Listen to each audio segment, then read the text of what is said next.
The United Nations has called for a full investigation into the killing of a US-Turkish woman in the occupied West Bank during a protest on Friday.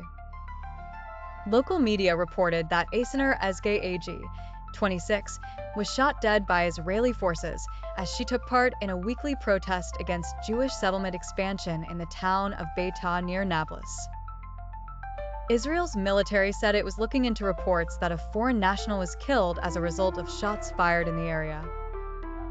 Ms. Eygi's family said in a statement they were in shock and grief that the loving and fiercely passionate human rights activist was gone.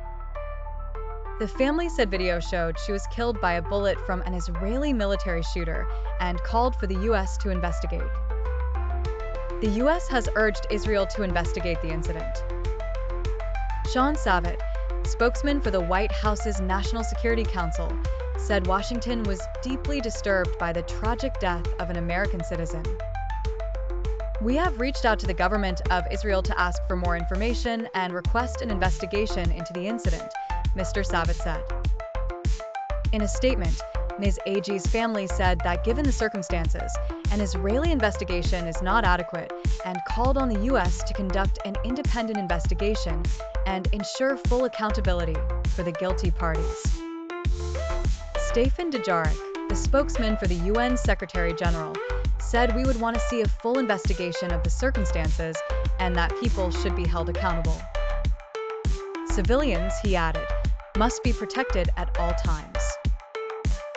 Footage from the scene shortly after the shooting shows medics rushing Ms. Eygi into an ambulance. Jewish-Israeli activist Jonathan Polak, who was at the protest, told BBC World Service's NewsHour program he had seen soldiers on the rooftop aiming.